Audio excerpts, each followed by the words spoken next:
ವಿಜಯಪುರದಲ್ಲಿ ವಿವಿಧ ಸಂಘಟನೆ ಪ್ರಮುಖರು ಪತ್ರಿಕಾಗೋಷ್ಠಿಯಲ್ಲಿ ಮಾತನಾಡಿದರು. ಸಂಘ ಪರಿವಾರಕ್ಕೆ ಮುಸ್ಲಿಮರು ಟಾರ್ಗೆಟ್ ಅಲ್ಲ, ದಲಿತರೇ ಮೂಲ ಟಾರ್ಗೆಟ್. ದಲಿತರನ್ನ ದಮನ ಮಾಡುವ ವ್ಯವಸ್ಥೆ ಪ್ರಯತ್ನವು ಸಂಘ ಪರಿವಾರ ಮಾಡುತ್ತಲೇ ಇದೆ. ಇಂದಿಗೂ ಸಂಘ ಪರಿವಾರದ ಮನಸ್ಥಿತಿ ಬದಲಾಗಿಲ್ಲ ಎಂದು ಆ ಹಿಂದ ಮುಖಂಡ ಎಸ್.ಎಂ. ಪಾಟೀಲ್ ಗಣಿಹಾರ ಹೇಳಿದರು. ಸುದ್ದಿಗೋಷ್ಠಿಯಲ್ಲಿ ಮಾತನಾಡಿದ ಅವರು, ಸಂಘ ಪರಿವಾರ ಸನಾತನವಾದಿಗಳಿಗೆ ಸಮಾನತೆ ಬೇಕಾಗಿಲ್ಲ, ದಲಿತರಿಗೆ ಸಮಾನತೆ ಕೊಡುವುದಾದರೆ ಸ್ವಾತಂತ್ರ್ಯವೇ ಬೇಡ ಎಂದು ಸಂಘ ಪರಿವಾರದ ಪ್ರಮುಖರೇ ಬ್ರಿಟಿಷರಿಗೆ ಹೇಳಿದರು. ಈ ಒಂದು ಅಂಶದ ಮೇಲೆಯೇ ಸಂಘ ಪರಿವಾರಕ್ಕೆ ದಲಿತ ಶ್ರೇಯೋಭಿವೃದ್ಧಿ ಬೇಕಾಗಿಲ್ಲ ಎಂದು ತೋರುತ್ತದೆ ಎಂದರು. ನಾವು ಸೇರಿದಂತೆ ದೇಶವಾಸಿಗಳೆಲ್ಲರೂ ಸನಾತನಿಗಳೇ, ನಾನು ಸಹ ಸನಾತನಿಯೇ. ಆದರೆ ಸಂಘ ಪರಿವಾರದ ನಕಲಿ ಸನಾತನವಾದಿ ನಾನಲ್ಲ. ಸನಾತನದ ನೈಜ ಅರ್ಥವನ್ನೇ ಸಂಘ ಪರಿವಾರ ಹಾಳು ಮಾಡುತ್ತಿದೆ. ಪಥ ಸಂಚಲನದಿಂದ ದೇಶಕ್ಕೆ ಏನು ಪ್ರಯೋಜನ? ಲಾಠಿ ಹಿಡಿಯುವುದು ಎಂದರೆ ಏನು ಎಂದು ಪ್ರಶ್ನಿಸಿದರು. ಸುಪ್ರೀಂ ಕೋರ್ಟ್ ನ್ಯಾಯಮೂರ್ತಿ ಬಿ.ಆರ್. ಗವಾಯಿ ಅವರ ಮೇಲೆ ಶೂ ಎಸೆದ ಪ್ರಕರಣ ಅತ್ಯಂತ ನೋವು ತರಿಸಿದೆ. ಇದನ್ನು ಖಂಡಿಸಿ ಇದೇ ದಿನಾಂಕ 16ರಂದು ವಿಜಯಪುರ ಬಂದ್ ಕರೆ ನೀಡಲಾಗಿದೆ. ಪ್ರತಿಭಟನೆಯಲ್ಲಿ ಎಲ್ಲರೂ ಭಾಗವಹಿಸಿ ಸಂವಿಧಾನದ ಮೇಲೆ ವಿಶ್ವಾಸವಿದೆಯೋ ಅವರೆಲ್ಲರೂ ಒಗ್ಗೂಡಬೇಕು ಎಂದರು. ಎಲ್ಲ ಆತ್ಮೀಯ ಮಿತ್ರರಿಗೆ ಆತ್ಮೀಯವಾಗಿ ಸ್ವಾಗತಿಸುತ್ತಾ ಇಂದಿನ ಮಾಧ್ಯಮಗೋಷ್ಠಿಯನ್ನು ನಡೆಸಿಕೊಡ್ತಾ ಇದ್ದೀವಿ. ಇಂದಿನ ಮಾಧ್ಯಮಗೋಷ್ಠಿಯಲ್ಲಿ ನಾನು ಎಸ್.ಎಂ. ಪಾಟೀಲ್ ಗಣಿಯಾರ್, ಡಾಕ್ಟರ್ ಜೆ.ಎಸ್. ಪಾಟೀಲ್ ಅವರು ಹಿಸ್ಟೋರಿಯನ್ ಆ್ಯಂಡ್ ಸಾಹಿತಿಗಳು, ನಮ್ಮ ಬಸನಗೌಡ ಹರ್ನಾಳ್ ಅವರು ಜಿಲ್ಲಾ ಲಿಂಗಾಯತ್ ಮಹಾಸಭಾದ ಅಧ್ಯಕ್ಷರು, ಡಾಕ್ಟರ್ ರವಿ ಬಿರಾದರ್ ಅವರು KPPCC ಡಾಕ್ಟರ್ ಸೆಲ್ನ ಪ್ರಧಾನ ಕಾರ್ಯದರ್ಶಿಗಳು, ಪ್ರಭು ಪಾಟೀಲ್ ಅವರು ಹೋರಾಟಗಾರರು ನಡೆಸಿಕೊಡ್ತಾ ಇದ್ದೀವಿ. ಇತ್ತೀಚೆಗೆ ಭಾರತ ದೇಶದ ಸರ್ವೋಚ್ಚ ನ್ಯಾಯಾಲಯದ ನ್ಯಾಯಾಧೀಶರಾದ B.I. ಗವಾಯಿ ಅವರು ಕೋರ್ಟ್ ಕಲಾಪ ನಡೆಸುವಾಗ ಒಬ್ಬ ಲಾಯರ್ RSS ಹಿನ್ನೆಲೆಯಿಂದ RSS ಸದಸ್ಯನಾಗಿದ್ದಂಥ ಒಬ್ಬ ಲಾಯರ್ ಅವ್ರ ಮೇಲೆ ಶೂಸ್ ಎಸಿತಾನೆ, ಬೂಟ್ ಎಸಿತಾನೆ. ಅದಕ್ಕೆ ಕಾರಣ ಏನು ಹೇಳ್ತಾನಂದ್ರೆ, ನೀವು ಸನಾತನ ಧರ್ಮದ ಬಗ್ಗೆ ನೀವು ಅವಹೇಳನ ಮಾಡ್ತಾ ಇದ್ದೀರಿ, ಅದಕ್ಕೆ ನನಗೆ ಸಹಿಸಲಿಕ್ಕೆ ಆಗ್ತಾ ಇಲ್ಲ ಅಂತ ಹೇಳಿ. ಈ ಸನಾತನಿ ಹೆಸರಿನ ಮೇಲೆ ಈ ಸನಾತನಿಗಳಾಗಲಿ RSSದವರಾಗಲಿ ಈ ದೇಶದಲ್ಲಿ ಅವರಿಗೆ ಬಹಳ ಸಂಕಟ ಇದೆ ಸದ್ಯ. ಯಾಕೆ ಸಂಕಟ ಇದೆ ಅಂದ್ರೆ, ಸಮಾನತೆ ಅವರಿಗೆ ಬೇಕಾಗಿಲ್ಲ. ಇದನ್ನು ಅವರು ಸ್ವಾತಂತ್ರ್ಯ ಪೂರ್ವದಲ್ಲೇ ಬ್ರಿಟಿಷರಿಗೆ ಬರ್ಕೊಟ್ಟಿದ್ರು. ಸಾವರ್ಕರ್ ಆಗಲಿ, ಗೋಳ್ವಾಳ್ಕರ್ ಆಗಲಿ, ಒಂದು ವೇಳೆ ನೀವು ಸಮಾನತೆಯನ್ನು ಕೊಡ್ತಿದ್ರೆ, ದಲಿತರಿಗೆ ಸಮಾನತೆಯನ್ನು ಕೊಡ್ತಿದ್ರೆ, ಅವರಿಗೆ ಮತದಾನ ಹಕ್ಕನ್ನು ಕೊಡ್ತಿದ್ರೆ ಈ ದೇಶಕ್ಕೆ ಸ್ವಾತಂತ್ರ್ಯ ಅವಶ್ಯಕತೆ ಇಲ್ಲ ಅಂತ ಹೇಳಿದರು. ಇದಕ್ಕಿಂತಲೂ ನಾಚಿಕೆಗೇಡಿನ ಸಂಗತಿ, ಇದಕ್ಕಿಂತಲೂ ಸಾಕ್ಷಿ ಬೇಕಾಗಿಲ್ಲ. 70 ವರ್ಷಗಳ ಕಾಲ ಸ್ವಾತಂತ್ರ್ಯದಲ್ಲಿ ನಾವು ಇದ್ರೂ ಸಹಿತ ಇನ್ನೂ ಅವ್ರ ಮನಸ್ಥಿತಿ ಬದಲಾಗಿಲ್ಲ. RSS ಮನಸ್ಥಿತಿ, ವಿಶ್ವ ಹಿಂದೂ ಪರಿಷತ್ದವ್ರ ಮನಸ್ಥಿತಿ ಇನ್ನೂ ಬದಲಾಗಿಲ್ಲ. ಅವ್ರಿಗೆ ಸಮಾನತೆ ಬೇಕಾಗಿಲ್ಲ. ಈ RSS ಮತ್ತು ಆ ಸಂಘ ಪರಿವಾರದವರು ಇವತ್ತೇನು ಕೃತ್ಯಗಳು ಮಾಡ್ತಾ ಇದ್ದಾರೆ ಅದರದ್ದು ಪ್ರಬಲ ಸಾಕ್ಷಿ ಇದು. ಇವತ್ತು ಸುಪ್ರೀಂ ಕೋರ್ಟ್ ನ್ಯಾಯಾಧೀಶರ ಮೇಲೆ ಏನು ಒಂದು ಹಲ್ಲೆ ಮಾಡೋಕ್ಕೆ ಪ್ರಯತ್ನ ಮಾಡಿದ್ದಾರೆ, ಅದ್ರದ್ದು ಪ್ರಬಲ ಸಾಕ್ಷಿ ಇದು. ವಿಶೇಷವಾಗಿ ಹೇಳೋದಂದ್ರೆ, ಈ ದೇಶದ ದಲಿತರಿಗೆ ಒಂದು ಯಾವುದಾದ್ರು ಸ್ಥಾನಮಾನ ಸಿಗಲಿ, ಅವ್ರ ಸಮಾನತೆ ಆಗಲಿ, ಸಾಮಾಜಿಕ ನ್ಯಾಯ ಆಗಲಿ ಅವ್ರಿಗೆ ಬೇಕಾಗಿಲ್ಲ, ಸಿಗೋದು ಬೇಕಾಗಿಲ್ಲ ಅವ್ರಿಗೆ. ಅವ್ರು ನಿಜವಾಗ್ಲೂ ಹೇಳಿದ್ರೆ ಇವತ್ತು RSS ಮುಸ್ಲಿಮರನ್ನು ವಿರೋಧಿಸ್ತದೆ ದೇಶದಲ್ಲಿ. ಆದರೆ ಟಾರ್ಗೆಟ್ ಮುಸ್ಲಿಮರಲ್ಲ, ಅವರಿಗೆ ಟಾರ್ಗೆಟ್ ಇರೋದು ದಲಿತರೇ. ಈ ದೇಶದ ದಲಿತರೇ ಟಾರ್ಗೆಟ್ ಇದ್ದಾರೆ ಅವ್ರಿಗೆ. ಆದರೆ ತೋರ್ಕಿಗೆ ಅವರು ಮುಸ್ಲಿಮರಿಗೆ ಯುದ್ಧ ಮಾಡ್ತಾ ಇದ್ದಾರೆ. ಮುಸ್ಲಿಮರು ಈ ಜಗತ್ತಿನಲ್ಲಿ ಬಹಳ ಜನ ಈ RSSದವರು ಅಪ್ಪನಂತವ್ರು ನೋಡಿದ್ದಾರೆ, ಏನೂ ಮಾಡೋಕ್ಕಾಗಲ್ಲ ಅವ್ರಿಗೆ. ಬಹಳ ಜನ ದುಷ್ಟ ರಾಜರ ಆಳ್ವಿಕೆಯಲ್ಲಿ ಮುಸ್ಲಿಮರು ಜೀವನ ಮಾಡಿದ್ದಾರೆ, ಬಾಳಿದ್ದಾರೆ, ಬದುಕಿದ್ದಾರೆ, ಏನೂ ಮಾಡೋಕ್ಕಾಗಲ್ಲ ಅವ್ರಿಗೆ. ಆದರೆ ಅವರು ಟಾರ್ಗೆಟ್ ಇರೋದು ಮುಸ್ಲಿಮರಲ್ಲ. ಇಂಡೈರೆಕ್ಟ್ ಆಗಿ ಅವರು ದಲಿತರನ್ನ ವಿರೋಧ ಮಾಡ್ಲಿಕ್ಕೆ, ದಲಿತರನ್ನ ಬಗ್ಗು ಬಿಡಲಿಕ್ಕೆ, ದಲಿತರನ್ನ ಈ ದೇಶದಲ್ಲಿ ಕಡೆಗಣಿಸಲಿಕ್ಕೆ ಅವ್ರು ಈ ಥರ ಮಾಡ್ತಾ ಇದ್ದಾರೆ. ಅದಕ್ಕೆ ನಾವು ಇದನ್ನೆಲ್ಲ ಖಂಡಿಸಲಿಕ್ಕೆ ದಿನಾಂಕ 16ನೇ ತಾರೀಕು ಯಾವಾರ ಗುರುವಾರ ದಿವಸ ಬಿಜಾಪುರದಲ್ಲಿ ಬೃಹತ್ ಪ್ರತಿಭಟನಾ ಮೆರವಣಿಗೆಯನ್ನು ಹಮ್ಮಿಕೊಂಡಿದ್ದೀವಿ. ನಮ್ಮದು ತಮ್ಮ ಮಾಧ್ಯಮಗಳ ಮುಖಾಂತರ ಒಂದು ವಿನಂತಿ ಏನಂದ್ರೆ, ಆ ಪ್ರತಿಭಟನೆಯಲ್ಲಿ ಜಾತಿ ಧರ್ಮ ಪಕ್ಷ ಇಲ್ಲದು, ಪಕ್ಷಾತೀತವಾಗಿ ಜಾತ್ಯತೀತವಾಗಿ ಧರ್ಮಾತೀತವಾಗಿ ಯಾರಿಗೆ ಈ ದೇಶದ ಸಂವಿಧಾನದ ಮೇಲೆ ವಿಶ್ವಾಸ ಇದೆ, ಪ್ರಜಾಪ್ರಭುತ್ವದ ಮೇಲೆ ವಿಶ್ವಾಸ ಇದೆ, ಈ ದೇಶ ಕೋಮುವಾದಿಗಳ ಕೈಯಿಂದ ಯಾರು ಉಳಿಬೇಕಂತ ಬಯಸ್ತಾ ಇದ್ದಾರೆ ಅವರೆಲ್ಲ ಸಮಾಜದವರು, ಎಲ್ಲರೂ ಹಿಂದುಳಿದವರು ಮುಂದುಳಿದವರು ಸಾಹಿತಿಗಳು ಪ್ರಗತಿಪರರು ಎಲ್ಲರೂ ಅದರಲ್ಲಿ ಭಾಗವಹಿಸಬೇಕು ಅಂತ ಹೇಳಿ ನಾವು ನಿಮ್ಮ ಮುಖಾಂತರ ಅವರಿಗೆ ಮನವಿ ಮಾಡ್ತಾ ಇದ್ದೀವಿ. ಇದನ್ನ ನಾವು ಈ ಸರ್ಕಾರಗಳಿಗೆ, ಯಾರು ಈ BJP ಸರ್ಕಾರ ಇದಾವ ಅವರಿಗೆ ನಾವು ಒಂದು ನಮ್ಮ ಪ್ರತಿಭಟನೆ ಮುಖಾಂತರ ಅವರಿಗೆ ನಮ್ಮ ಮನಸ್ಸಿನ ಒಂದು ಏನಿದೆ, ನಮ್ಮ ವಿಚಾರಗಳು ಏನಿದಾವ ಅವನ್ನ ತಲುಪಿಸಲಿಕ್ಕೆ ನಾವು ಪ್ರಯತ್ನ ಮಾಡ್ತಾ ಇದ್ದೀವಿ. ಇನ್ನು ಎರಡನೇ ವಿಷಯ ಏನಂದ್ರೆ, ಒಂದು 2-3 ದಿನದಿಂದ ಸಚಿವ ಪ್ರಿಯಾಂಕ ಖರ್ಗೆ ಅವರು ಮುಖ್ಯಮಂತ್ರಿಗಳಿಗೊಂದು ಪತ್ರ ಬರೀತಾರೆ. RSS ಸಂಘಟನೆ ಚಟುವಟಿಕೆಗಳನ್ನು ಸರ್ಕಾರಿ ಮತ್ತು ಸಂಘ ಸಂಸ್ಥೆಯ ಸ್ಥಳಗಳಲ್ಲಿ ಮಾಡುವುದನ್ನು ನಿಷೇಧಿಸಿರಿ ಅಂತೇಳಿ ಪತ್ರ ಬರೀತಾ ಇದ್ದಾರೆ. ಅದನ್ನೇ ಇವತ್ತ BJP ಅವರು ಮತ್ತು ಸಂಘ ಪರಿವಾರದವರು ತಿರುಚಿ ಬ್ಯಾನ್ ಮಾಡ್ರಿ, ಬ್ಯಾನ್ ಮಾಡಿ, ತಾಕತ್ತಿದ್ರೆ ಬ್ಯಾನ್ ಮಾಡ್ರಿ. ಕಾಂಗ್ರೆಸ್ 4 ಸಲ RSS ಬ್ಯಾನ್ ಮಾಡಿದೆ, ತಾಕತ್ತಿದ್ರೆ ಬ್ಯಾನ್ ಮಾಡಿದಾರ, ತಾಕತ್ತಿಲ್ಲ ಅಂತ ತಿಳ್ಕೊಬೇಡ್ರಿ, ತಾಕತ್ತಿದೆ. ಆದ್ರೆ ಸಮಯ ಸಂದರ್ಭ ಅದಕ್ಕೆ ಕಾನೂನಿನ ರಕ್ಷಣೆ, ಕಾನೂನಿನ ಒಂದು ಸಾಕ್ಷ್ಯಾಧಾರಗಳ ಸಮೇತ ಮಾಡಬೇಕಾಗ್ತದೆ. ಅದನ್ನು ಮುಖ್ಯಮಂತ್ರಿಗಳು ಈ ರಾಜ್ಯದ ಪ್ರಧಾನ ಕಾರ್ಯದರ್ಶಿಗಳಿಗೆ, ಸರ್ಕಾರದ ಪ್ರಧಾನ ಕಾರ್ಯದರ್ಶಿಗಳಿಗೆ, ಮುಖ್ಯ ಕಾರ್ಯದರ್ಶಿಗಳಿಗೆ ಸೂಚನೆ ನೀಡಿದ್ದಾರೆ. ಇದರ ಬಗ್ಗೆ ಮಾಹಿತಿಯನ್ನು ಕಲೆ ಹಾಕಿ ವರದಿ ಕೊಡು ಅಂತ ಹೇಳಿ ಈಗಾಗಲೇ ತಮಿಳುನಾಡಿನಲ್ಲಿ ಸಾರ್ವಜನಿಕ ಸರ್ಕಾರಿ ಸ್ಥಳಗಳಲ್ಲಿ ಅಲ್ಲಿ ಚಟುವಟಿಕೆಯನ್ನು ಹತ್ತಿಕ್ಕಿದ್ದಾರೆ. ಮತ್ತು ನಿಮಗೆ ಇನ್ನೊಂದು ವಿಷಯ ಹೇಳ್ಬೇಕಂದ್ರೆ, ನೀವಿಷ್ಟೆಲ್ಲ ಪ್ರಬಲ ಮಾಡ್ತೀರಿ. ಈ ದೇಶದ RSS ಹುಟ್ಟಿ 100ನೇ ವರ್ಷ ಆಗ್ತಾ ಇದೆ.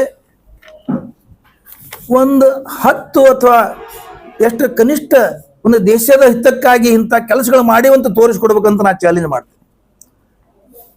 RSS ಸಂಘಟನೆ ಹಿಂದೂ ನಾ ಹೇಳಿದ್ದೀನಿ, ಅದು ದೇಶದ ಕಾನೂನಿನ ಪ್ರಕಾರ ನೋಂದಣಿನೇ ಆಗಿಲ್ಲ.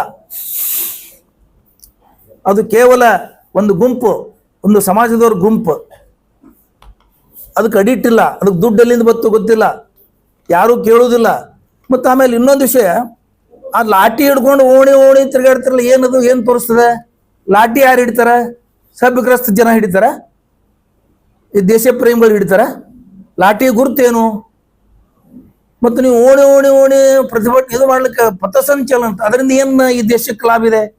ಆ ಪಥಸಂಚಲನದಿಂದ ಏನು ನೀವು ಏನು ತೋರಿಸ್ತೀರಿ? ಏನು ಪ್ರಯೋಜನ ಏನಿದೆ ಅದರಿಂದ?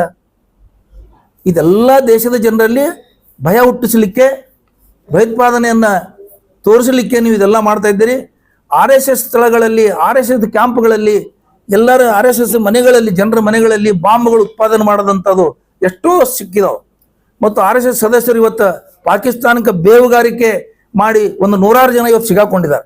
ಅದು BJP ಸರ್ಕಾರದಲ್ಲಿ, BJP ರಾಜ್ಯಗಳಲ್ಲಿ, BJP ಸರ್ಕಾರದಲ್ಲಿ, ಕೇಂದ್ರ ಸರ್ಕಾರದಲ್ಲಿ ಇದ್ದಲ್ಲಿ ಇವತ್ತು BJP ಅವ್ರ ಕೈಯಲ್ಲೇ ಇವ್ರು ಸಿಕ್ಕಿದ್ದಾರೆ ಸರ್ಕಾರದಲ್ಲಿ. ಅಂದ್ರೆ ನಿಮ್ದು ಏನು ತೋರಿಸ್ತದೆ? ನೀವು ಈ ದೇಶ ಶಾಂತಿಯಿಂದ ಇರಬಾರ್ದು, ಇಲ್ಲಿ ಭಯೋತ್ಪಾದನೆ ಚಟುವಟಿಕೆಗಳು ನಡಿಬೇಕು, ದಂಗೆಗಳಾಗಬೇಕು ಅಂತ ನೀವು ಬಯಸ್ತಾ ಇದ್ದೀರಿ, ಕೋಮುವಾದ ಹುಟ್ಟಾಕ್ತಾ ಇದ್ದೀರಿ. ಅದಕ್ಕೆ ನಿಮ್ಮದು ಸರ್ಕಾರಿ ಸ್ಥಳಗಳಲ್ಲಿ ಅದನ್ನು ಬ್ಯಾನ್ ಮಾಡೋದಕ್ಕೆ ನಮ್ಮದು ಸಹಮತಿ ಇದೆ ಅಂತ ಹೇಳ್ತೀನಿ. ಇನ್ನು ನಮ್ಮ ಆಡಳಿತದಲ್ಲಿ ತುಳಿತಕ್ಕೊಳಗಾದವರಿಗೆ ಮತ್ತು ಹಿಂದುಳಿದವರಿಗೆ ಮೀಸಲಾತಿಯನ್ನು ಕೊಡಬೇಕು ಅನ್ನುವ ಕೂಗೆದ್ದಾಗ ನಾಲ್ವಡಿ ಕೃಷ್ಣರಾಜ ಅರಸರು ಮಿಲ್ಲರ್ ಕಮಿಷನ್ ಅನ್ನು ನೇಮಕ ಮಾಡಿದ್ದಾರೆ. ಮಿಲ್ಲರ್ ಕಮಿಷನ್ ವರದಿಯ ಪ್ರಕಾರ ಕೃಷ್ಣರಾಜ್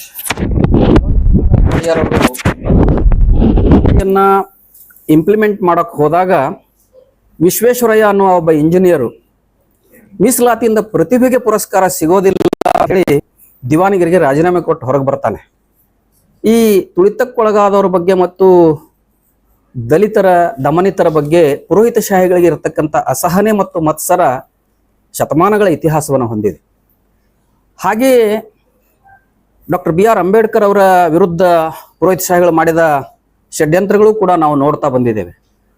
3-4 ತಿಂಗಳ ಹಿಂದೆ ಕರ್ನಾಟಕ ಉಚ್ಚ ನ್ಯಾಯಾಲಯದ ನಿವೃತ್ತ ನ್ಯಾಯಾಧೀಶನೊಬ್ಬ ತ್ರಿಮತಸ್ಥರಲ್ಲಿ ಒಬ್ಬರಾದಂಥ ಶಂಕರಾಚಾರ್ಯನ ಜಯಂತಿಯ ದಿವಸ ಒಂದು ಭಾಷಣವನ್ನು ಮಾಡ್ತಾನಾತ.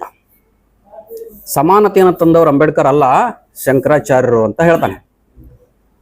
ಅದರ ಮುಂದುವರೆದ ಭಾಗವಾಗಿ ಒಬ್ಬ ಮತಾಂಧ ಲಾಯರ್, ವಕೀಲ, ಈ ದೇಶದ ಸರ್ವೋಚ್ಚ ನ್ಯಾಯಾಲಯದ ನ್ಯಾಯಮೂರ್ತಿಗಳ ಮೇಲೆ ಚಪ್ಲಿಯನ್ನು ಎಸಿತಾನೆ ಅಂತಂದ್ರೆ ಸಂವಿಧಾನ, ಪ್ರಜಾಪ್ರಭುತ್ವ, ಬಹುತ್ವದ ಬಗ್ಗೆ ಈ ದೇಶದ್ರೋಹಿ ಪುರೋಹಿತಶಾಹಿಗಳಿಗೆ ಇರತಕ್ಕಂಥ ಪೂರ್ವಾಗ್ರಹ ಮತ್ತು ಮತ್ಸರವನ್ನು ನಾವು ತಿಳ್ಕೋಬೇಕಾಗ್ತದೆ.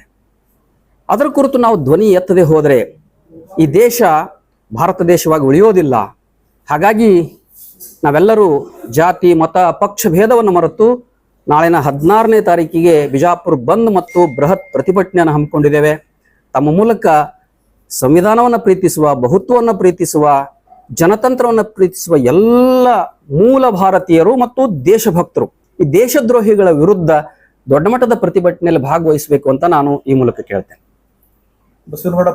ಎಲ್ಲರಿಗೂ ಶರಣಾರ್ಥಿಗಳು. ಪ್ರಜಾಪ್ರಭುತ್ವದ ಭಾಗವಾದಂತಹ ನ್ಯಾಯಾಂಗ, ಕಾರ್ಯಾಂಗ, ಶಾಸಕಾಂಗ. ನ್ಯಾಯಾಂಗ ಅಂತಂತಂದರೆ ನ್ಯಾಯವನ್ನು ಒದಗಿಸಿಕೊಡ್ತಕ್ಕಂಥದ್ದು. ನ್ಯಾಯದೇವತೆಯ ಮೇಲೇ ಈ ಒಂದು ಬೂಟ್ ಎಸೆಯುವಂಥ ಕೆಲಸವನ್ನು ಮಾಡಿರ್ತಕ್ಕಂಥದ್ದು ಅಕ್ಷಮ್ಯ ಅಪರಾಧ ಅದು. ಅದಕ್ಕಾಗಿ ಅವ್ರ ಮೇಲೆ ಕ್ರಮ ತಗೊಂಡು ಅವರನ್ನು ನ್ಯಾಯಾಂಗ ಬಂಧನಕ್ಕೆ ಇದು ಮಾಡಿ ಅವರಿಗೆ ತಕ್ಕ ಶಿಕ್ಷೆಯನ್ನು ಕೊಡಬೇಕು. ಆ ಬಗ್ಗೆ ಪ್ರತಿಭಟನೆಯಲ್ಲಿ ಹೆಚ್ಚಿನ ಜನರು ಭಾಗವಹಿಸಬೇಕಾಗಿ ಈ ಮೂಲಕ ವಿನಂತಿಸಿಕೊಳ್ತೇನೆ. ಮುಖ್ಯ ನ್ಯಾಯಮೂರ್ತಿಗಳ ಮೇಲೆ ಸುವೆಸೆದಿರ್ತಕ್ಕಂಥ ಸನಾತನವಾದಿ ವಕೀಲನ ಮೇಲೆ ಅತ್ಯಂತ ಕಠಿಣ ಶಿಕ್ಷೆಯನ್ನು ಕೊಡಬೇಕು. ಕಾನೂನಿನಲ್ಲಿ ಏನು ಅವಕಾಶ ಇದೆ, ನಾವು ಸುಮ್ಮನೆ ಏನೋ ಬೇರೆ ಏನು ಹೇಳೋದಿಲ್ಲ. ಸಂವಿಧಾನದಲ್ಲಿ ಬರೆದಿರ್ತಕ್ಕಂಥ ಎಷ್ಟು ಹೆಚ್ಚು ಶಿಕ್ಷೆ ಇದೆ ಅದನ್ನು ಕೊಡಬೇಕಂಥೇಳಿ ಪ್ರತಿಭಟನೆಯನ್ನು ಮಾಡಲಿಕ್ಕೆ, ಬಂದನ್ನು ಆಚರಿಸಲಿಕ್ಕೆ ಹೋಗ್ತಾ ಇದ್ದೇವೆ. ಇವತ್ತು ಕಳೆದ ಒಂದು 11-12 ವರ್ಷದಿಂದ ನೋಡ್ಬೋದು ನೀವು, ಇಲ್ಲಿ ಒಂದು ಸಂಘರ್ಷ ಪ್ರಾರಂಭ ಆಗಿದೆ. ದೊಡ್ಡ ಪ್ರಮಾಣದ, ಮೊದಲನೇ ಇತ್ತು ಅದು ಸ್ವಲ್ಪ ವೇಗ ಪಡ್ಕೊಂಡಿದೆ. ಏನಪ್ಪ ಅಂದರೆ ಮೂಲ ನಿವಾಸಿಗಳು, ಬಹುತ್ವವಾದಿಗಳು ಹಾಗೂ ಸನಾತನವಾದಿಗಳು. ಈ ಸನಾತನವಾದಿಗಳು ನಿರಂತರವಾಗಿ ಮೂಲ ನಿವಾಸಿಗಳ ಮೇಲೆ ದಾಳಿಯನ್ನು ಮಾಡ್ತಾ ಇದ್ದಾರೆ. ಅದು ಅವ್ರು ಹೇಳ್ದಂಗೆ ತೋರ್ಸೋಕ್ಕಷ್ಟೇ ಮುಸ್ಲಿಮ್ಸ್ ವಿರುದ್ಧ ಅಂತೇಳಿ ಹಂಗೆ ತೋರಿಸ್ತಾ ಇದ್ದಾರೆ ಹೊರತಾಗಿ ಅವರು ನಿರಂತರವಾಗಿ ದಲಿತರು, ಹಿಂದುಳಿದ ವರ್ಗಗಳು, ಲಿಂಗಾಯತರು ಎಲ್ಲ ಬೆಳೆದ ಎಲ್ಲ ಒಂದು ಸಮಾಜದ ಮೇಲೆ ನಿರಂತರವಾಗಿ ದಾಳಿ ಮಾಡ್ತಾಯಿದ್ದಾರೆ. ಒಂದಲ್ಲ ಒಂದು ರೀತಿಯಲ್ಲಿ ಅವರು ನಿರಂತರವಾಗಿ ಇವತ್ತು RSS ಅಂತಕ್ಕಂಥ ಒಂದು ಸಂಸ್ಥೆ ಎಷ್ಟೋ ಒಂದು 50 ವರ್ಷದ ತನ್ನ ಒಂದು ಸಂಸ್ಥೆಯ ಮೇಲೆ ತಿರಂಗಾನೇ ಹಾರಿಸಿರಲಿಲ್ಲ. ಅದು ತಿರಂಗ ಹಾರಿಸಿರಲಿಲ್ಲ 50 ವರ್ಷ ತನಕ. ಅವಾಗ ಯಾರೋ ಒಂದು 3 ಜನ ದೇಶಭಕ್ತರು RSS ವೇಷದಲ್ಲಿ ಹೋಗಿ ಆ ಒಂದು RSS ಆಫೀಸ್ ಮೇಲೆ ತಿರಂಗ ಹಾರಿಸಿದರು. ಆಮೇಲೆ ಆ ಒಂದು ತಿರಂಗ ಹಾರಿಸಿದವ್ರ ಮೇಲೆ 12 ವರ್ಷ ಕೇಸ್ ಹಾಕಿ ಕೋರ್ಟಿಗೆ ಅಲ್ದಾಡಂತ ಮಾಡಿದವರು RSSನವರು. ಹಾಗಾಗಿ ಈ RSS ಅಂತಕ್ಕಂಥದ್ದು ಒಂದು ದೇಶದ್ರೋಹಿ ಸಂಸ್ಥೆ ಇದು.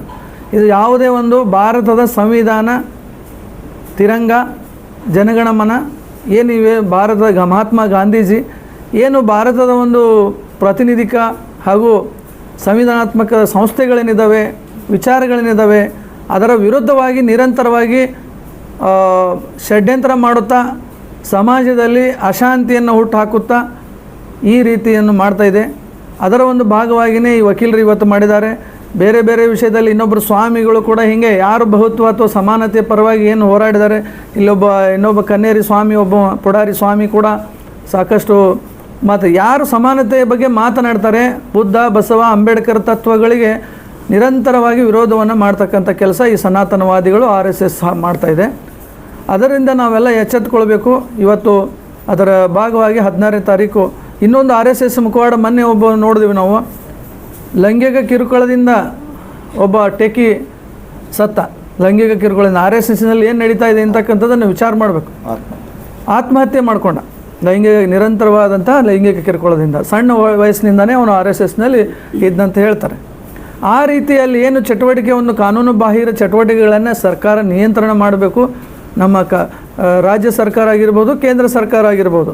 ಒಂದು ವೇಳೆ ನೀವು ಇವತ್ತು ಮೋದಿಜಿಯವರು ಸಂವಿಧಾನದ ಪ್ರತಿಗಳನ್ನು ಅಲ್ಲೇ ಕೆಂಪುಕೋಟೆ ಮುಂದೆ ಸುಟ್ಟರು ಕೂಡ ಇನ್ನೂವರೆಗೆ ಒಂದು ಬಾಯಿ ಬಿಟ್ಟಿಲ್ಲ ಅವರು. ಹೀಗಾಗಿ ಇವತ್ತು ಮೋದಿಜಿಯವರು ಕೂಡ ಯಾವುದೇ ಸಂವಿಧಾನದ ಆಶಯಗಳನ್ನು ಈಡೇರಿಸುವಲ್ಲಿ ವಿಫಲರಾಗ್ಯಾರ. ಅವರು ಕೂಡ ಪರೋಕ್ಷವಾಗಿ ಸಪೋರ್ಟ್ ಮಾಡ್ತಿದ್ದಾರೆ ಅಂತ ನಮಗೆ ಅನ್ನಿಸ್ತಾ ಇದೆ.